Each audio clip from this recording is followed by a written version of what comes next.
Good afternoon friends, welcome to our YouTube channel mechanical engineering classes. So friends, यह जो हमारा आज का वीडियो है वो अप्लाइड मैकेनिक्स पर है और हम उसके इंट्रोडक्शन से आज स्टार्ट करेंगे। सो फ्रेंड्स, अगर अभी तक आपने हमारे चैनल को सब्सक्राइब नहीं किया है then please subscribe and press the bell icon. So friends, let's start. So engineering mechanics, तो सबसे पहले हम देखेंगे जो हमारी डेफिनेशन है सब्जेक्ट की, इंजीनियरिंग मैकेनिक्स या इसको हम अप्लाइड मैकेनिक्स भी बोलते हैं। सो इंजीनियरिंग मैकेनिक्स साइंस का वो ब्रांच है जिसमें हम मैकेनिक्स के लॉज और प्रिंसिपल के बारे में स्टडी करते हैं। साथ में उसके जो एप्लीकेशन है, जो रियल वर्ल्ड में या रियल लाइफ प्रॉब्लम्स में या इंजीनियरिंग प्रॉब्लम्स में उसको कैसे अप्लाई करना है, ये हम सब इंजीनियरिंग मैकेनिक्स की ब्रांच में स्टडी करते हैं। सो इंजीनियरिंग मैकेनिक्स जो है फ्रेंड्स, उसको उसकी जानकारी होना, उसकी नॉलेज होना एक इंजीनियर, स्पेशली मैकेनिकल इंजीनियर और सिविल इंजीनियर के लिए बहुत ज़रूरी है, क्योंकि ये बहुत ही वाइटल रोल प्ले करता है। अगर आप किसी भी डिज़ाइन कर रहे हैं किसी भी चीज़ को या मशीन्स को, स्ट्रक्चर्स को, या उनको बनाना है, तो उसके बारे में आपको फोर्सेस अगर आप अप्लाई करेंगे तो क्या इम्पैक्ट आएगा, ये सब आप स्टडी करेंगे। ये मैकेनिक्स में हम स्टडी करते हैं और उसको उसकी मदद से आप किसी भी मशीन्स या स्ट्रक्चर के लिए प्लानिंग, डिजाइन या कंस्ट्रक्शन कर सकते हैं। सो फ्रेंड्स, मैकेनिक्स क्या है? It is a branch of science which study the effects and behaviour of force when applied on a body. So जब हम किसी बॉडी पे या किसी भी पिंड पे हम फोर्स लगाते हैं या बल का प्रयोग करते हैं, तो उस पर उस बल का क्या प्रभाव पड़ता है, उसकी जो स्टडी हम करते हैं, उसके बारे में जो हम अध्ययन करते हैं, वो आता है हमारा मैकेनिक्स के अंदर। सो मैकेनिक्स को जनरली दो पार्ट में डिवाइड किया जाता है। पहला है स्टैटिक्स, दूसरा है डायनेमिक्स। सो स्टैटिक्स जो पार्ट है उसमें हम स्टडी करते हैं उस ऐसी बॉडीज के ऊपर जो हमारी अभी रेस्ट में है, यानी कि वो मोशन में नहीं है, एक जगह पर स्थिर है। तो जब स्थिर बॉडी पर हम कोई फोर्स लगाते हैं और उसके प्रभावों को हम स्टडी करते हैं, तो वो हमारा आता है स्टैटिक्स के अंदर। दूसरा आता है डायनेमिक्स। तो अगर हमारी जो बॉडी है जिसके ऊपर हम स्टडी कर रहे हैं वो मूवमेंट कर रही है, मोशन में है, और तब हम उस पर लगने वाले फोर्सेस का स्टडी करते हैं या उसके इफेक्ट्स को स्टडी करते हैं, तो वो आता है डायनेमिक्स के अंदर। फर्दर फ्रेंड्स, जो डायनेमिक्स है उसको दो पार्ट्स में डिवाइड किया जाता है। पहला है काइनेटिक्स और दूसरा है काइनेमेटिक्स। जो काइनेटिक्स पार्ट है उसमें जो बॉडी है, क्योंकि डायनेमिक्स का पार्ट है तो बॉडी मूवमेंट में है दोनों ही केसेस में, बट जो काइनेटिक्स वाला पार्ट है उसमें जो फोर्स बॉडी को मोशन दे रही है, जिसकी वजह से बॉडी मूवमेंट कर रही है, हम उस फोर्स को भी कंसिडर करते हैं और उसको भी स्टडी किया जाता है। जबकि जो काइनेमेटिक्स वाला पार्ट है उसमें जो फोर्स बॉडी को मोशन दे रहा है या मूवमेंट दे रहा है, उसको कंसिडर किए बिना ही हम स्टडी करते हैं। सो फ्रेंड्स, ये हो गया हमारा जो बेसिक डेफिनेशंस हैं और जो उसके डिफरेंट पार्ट्स हैं। So friend, next is unit. So unit से पहले मैं हम बताएंगे कि मेजरमेंट क्या होता है। तो मान लीजिए हमारे पास में कोई एक सामान है या कोई भी एक वस्तु है जिसका हमें मेजरमेंट करना है या वो उसकी क्वांटिटी हमको पता करनी है, तो हम क्या करेंगे? उस क्वांटिटी को जो अननोन है उसको एक नोन क्वांटिटी के साथ में कंपेयर करेंगे, और जब हम ऐसा करते हैं तो हमें जो अननोन क्वांटिटी है उसकी मेजरमेंट मिल जाएगी। सो ये जो प्रोसेस है एक अननोन क्वांटिटी को नोन क्वांटिटी के साथ में कंपेयर करने का, इसी को हम बोलते हैं मेजरमेंट। इसको हम और समझ सकते हैं कि मान लीजिए हमने कोई सामान लिया, मान लीजिए हम बाहर से कुछ एक सब्जी हम लेते हैं और हमको मालूम नहीं है उसका वेट कितना है, तो हम क्या करेंगे? जो 1 किलो का वेट हमारे पास है, आधा किलो का वेट है या 2 किलो का वेट है, हम उसको रखेंगे और उसके कंपैरिजन में हम जो सब्जी है उसका वेट करेंगे, तो हम कंपैरिजन से मेजरमेंट करते हैं। बट जो हमारी नॉन फिक्स्ड क्वांटिटी है, जो हमें पहले से मालूम है कि इसका वजन कितना है, उसको हम बोलते हैं यूनिट। और यूनिट्स को हम जनरली दो पार्ट में डिवाइड करते हैं। पहला है फंडामेंटल यूनिट और दूसरा है derived unit. So fundamental units are internationally accepted units which independently measure a physical quantity.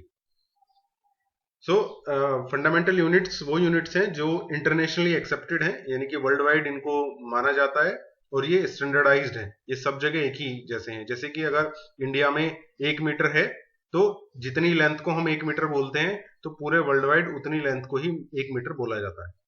ऐसा नहीं है कि हमारे यहाँ पे जो 1 मीटर है वो बड़ा है, कहीं और पे 1 मीटर छोटा है। सो ये इंटरनेशनली एक्सेप्टेड हैं और ये जो हमारी बेसिक फिजिकल क्वांटिटीज हैं उनको मेजरमेंट में जो हम यूज करते हैं उनको हम फंडामेंटल यूनिट्स कहते हैं। तो हमारी बेसिक जो क्वांटिटीज कौन कौन सी हैं, ये है लेंथ, मास और टाइम, और ये तीनों ही जो यूनिट्स हैं ये एक दूसरे से इंडिपेंडेंट है। सो इंजीनियरिंग मैकेनिक्स में हम बेसिकली इन्हीं तीनों यूनिट्स का यूज करते हैं। पहला है लेंथ, दूसरा है मास और तीसरा है टाइम, और हम तीनों को बोलते हैं फंडामेंटल यूनिट्स या quantities. Second is derived units. The units which are derived from one or more fundamental units are known as derived units. अब अगर हम एक या एक से ज्यादा फंडामेंटल यूनिट्स को यूज करके जो हम नई यूनिट्स ड्राइव करते हैं उनको हम बोलते हैं डेराइव्ड यूनिट्स। तो इसके एग्जांपल क्या हैं, जैसे एरिया है, वेलोसिटी है, एक्सेलरेशन है, स्ट्रेस है। सो एरिया का यूनिट क्या होता है, मीटर स्क्वायर, यानी कि length into length. Fundamental unit है हमारी लेंथ और हमने उसको लेंथ के साथ लेंथ को मल्टीप्लाई किया तो हमें एरिया की यूनिट मिल गई। ऐसे ही वेलोसिटी की यूनिट है मीटर पर second.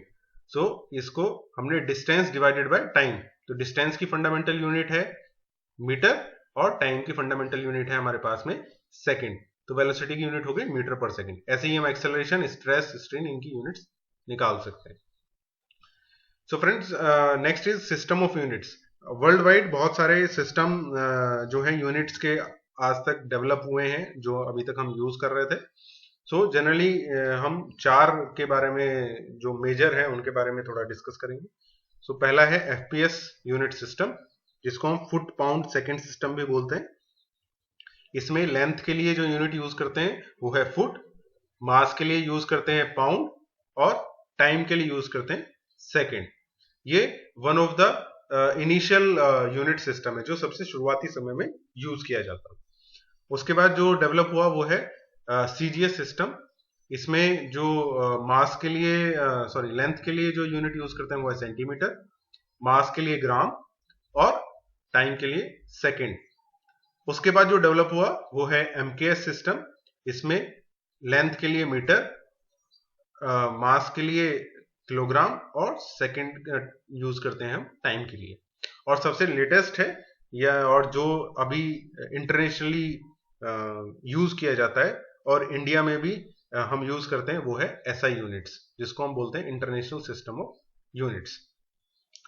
So international unit system of unit जो है वो इंडिया में हम यूज करते हैं standard weight and measurement act of 1956 के रिवीजन के हुआ है, और उसके तहत हम एसआई यूनिट्स अपने यहाँ पे इंडस्ट्री और कॉमर्स में यूज करते हैं। तो जो फंडामेंटल यूनिट्स हैं एसआई सिस्टम में वो सेम है, एमकेएस जैसा ही है, यानी कि मीटर, किलोग्राम और सेकेंड ही है। बट जो डिफरेंस है कि जो हमारा एसआई सिस्टम है वो एक इवॉल्विंग सिस्टम है। इसमें जो नई यूनिट्स हैं, प्रीफिक्सेस हैं, वो आते हैं और इंटरनेशनल एग्रीमेंट के हिसाब से उनको इनकॉर्पोरेट किया जाता है। जैसे जैसे हमारी टेक्नोलॉजी एडवांस हो रही है, हमारा मेजरमेंट सिस्टम इंप्रूव हो रहा है, हमारा प्रेसिजन जो है वो और ज्यादा इंप्रूव हो रहा है मेजरमेंट का, तो वैसे वैसे हमारी नई यूनिट्स डेवलप हो रही है। जैसे आप समझ सकते हैं कि अब से कुछ साल पहले तक हमारे यहाँ पे जो नैनोमीटर है उसके बारे में कोई बात नहीं करता था, नैनो टेक्नोलॉजी जो है उसके बारे में कोई बात नहीं करता था, क्योंकि हम नैनो मीटर लेवल तक मेजरमेंट की फैसिलिटी हमारे पास नहीं थी। बट लेटेस्ट अभी हम नैनोमीटर तक भी मेजर कर सकते हैं। तो ऐसा ही सिस्टम में अभी वो एज ए यूनिट नैनोमीटर आ गई है। तो जो हमारा एसआई सिस्टम है वो एक तरीके से फिक्स्ड सिस्टम नहीं है, वो डायनेमिक सिस्टम है, और जैसे जैसे टेक्नोलॉजी एडवांस हो रही है तो उसमें हमारे नए नए यूनिट्स और सिस्टम ऐड हो रहे हैं। बेसिक तीन जो यूनिट्स हमने यहाँ पे बात की, इसके अलावा जो और यूनिट्स हैं जैसे करंट हम एम्पियर में मेजर करते हैं, टेम्परेचर को केल्विन में मेजर करते हैं, और लाइट को हम कैडेला में मेजर करते हैं। तो ये भी हमारी एसआई सिस्टम का जो फंडामेंटल बेसिक यूनिट्स है उसमें ही आती है तीनों। सो फ्रेंड्स, यहाँ पे हमने एक कंपैरिजन यहाँ पे दिखाया है तीनों हमारे जो सिस्टम है, एफपीएस सिस्टम, एमकेएस सिस्टम और सीजीएस सिस्टम का। सो लेंथ, मास, टाइम, ये हमारी डायमेंशंस हैं, और इनके लिए जो जो यूनिट हम यूज करते हैं वो यहाँ पे हमने दिखाई है। सो इनके बारे में हम पहले ही डिस्कस कर चुके हैं कि लेंथ के लिए हम कौन सा सिस्टम में कौन सा यूज करते हैं, मास के लिए, टाइम के लिए।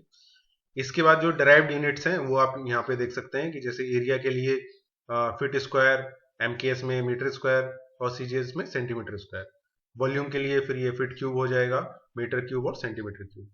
डेंसिटी के लिए एफपीएस में पाउंड पर फीट क्यूब है, एमकेएस में केजी पर मीटर क्यूब है, सीजीएस में ग्राम पर सेंटीमीटर क्यूब है। ऐसे ही एक्सेलरेशन, फोर्स और एनर्जी के लिए भी हम निकाल सकते हैं। तो फोर्स है, जो एफपीएस सिस्टम है उसको हम बोलते हैं पाउंड फोर्स, और एमकेएस सिस्टम में ये आता है केजी मीटर पर सेकंड स्क्वायर, जिसको हम न्यूटन बोलते हैं, जबकि सीजीएस सिस्टम में ये आता है ग्राम सेंटीमीटर पर सेकंड स्क्वायर, और इसको हम बोलते हैं डाइन।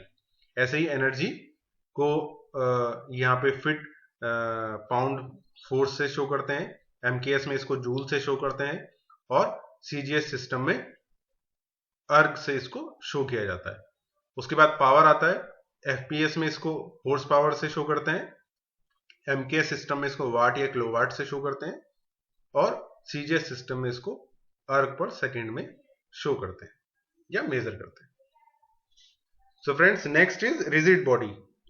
सो ऐसी बॉडी जिसपे अगर हम कोई भी बाहर से या फोर्स लगाते हैं, यानी कि एक्सटर्नल फोर्स अप्लाई करते हैं, और उस बॉडी के शेप और साइज में कोई भी चेंज नहीं होता है, तो ऐसी बॉडी को हम बोलते हैं रिजिड बॉडी।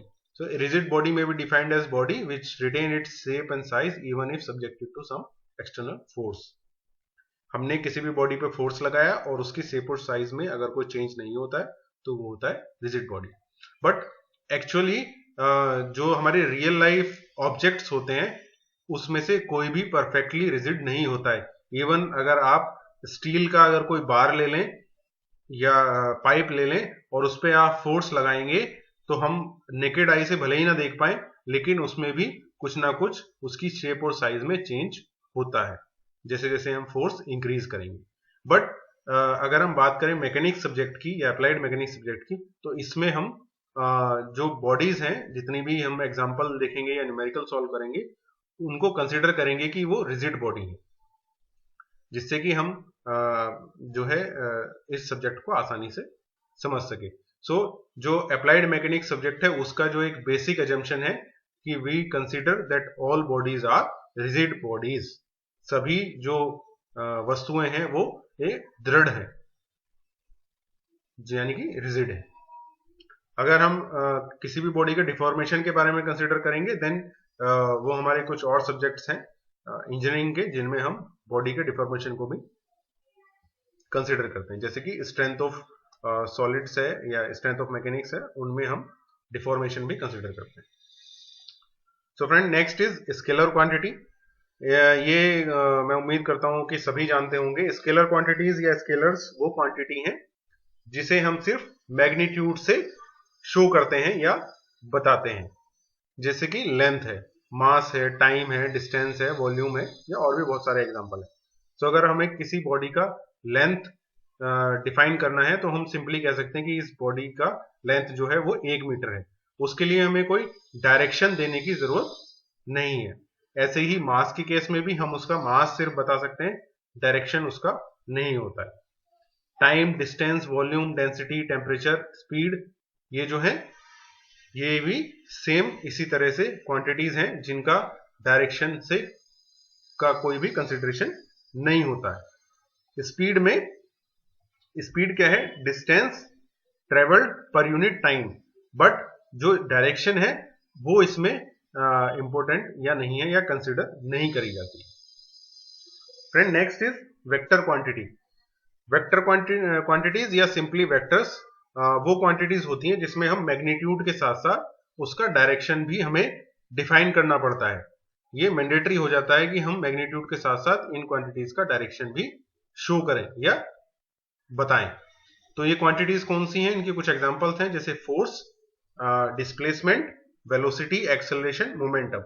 अगर हम बात करें फोर्स की, अगर हम किसी बॉडी पे फोर्स लगा रहे हैं या बल लगा रहे हैं तो हमें यह बताना बहुत जरूरी हो जाता है कि हम उस जो फोर्स लग रहा है वो उस पर टेंसाइल है कि फोर्स कंप्रेसिव है, या फोर्स हम बॉडी को जो फोर्स लगा रहे हैं उसकी वजह से बॉडी हमसे दूर जा रही है या बॉडी हमसे हमारे पास आ रही है। सो इस तरह से जितनी भी वेक्टर क्वांटिटीज हैं उसमें डायरेक्शन का बहुत ही इंपॉर्टेंट रोल होता है। और न्यूमेरिकल प्रॉब्लम्स में या फिर हमारी जो रियल लाइफ प्रॉब्लम्स है उसमें हमें उसका डायरेक्शन की नॉलेज होनी चाहिए। अब हम देखते हैं कि वेक्टर क्वांटिटी है तो उसको हम रिप्रेजेंट कैसे करेंगे।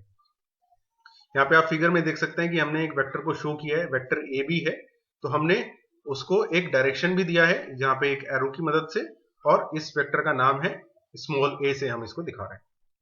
So a vector is represented by a directed line as shown in figure. It may be noted that length AB represents the magnitude of vector AB. So जो distance है A से लेके B तक, ये vector की magnitude यानी कि उसका परिमाण बताता है। और जो उसका डायरेक्शन है उसका हमें कैसे पता लगेगा, जो A से जो उसका स्टार्टिंग पॉइंट है से B की तरफ जो उसका एंड पॉइंट है, ये A से B की तरफ अगर हम लाइन खींचते हैं तो ये जो लाइन है ये हमको बताती है इस वेक्टर का डायरेक्शन, और इस वेक्टर को हम वेक्टर ए बोल सकते हैं क्योंकि हमने उसका नाम दिया है वेक्टर ए। सो फ्रेंड्स, इसी के साथ हमारा जो इंट्रोडक्शन का वीडियो है वो हम फिनिश कर रहे हैं। Thank you for watching. अगर अभी तक आपने हमारे चैनल को सब्सक्राइब नहीं किया है then please subscribe and press the bell icon. And friends, comments में जरूर बताएं कि आपको हमारा वीडियो कैसा लगा। जल्द ही हम एक नया वीडियो बनाएंगे लॉ ऑफ फोर्सेस के ऊपर। So till then stay tuned and thank you for watching.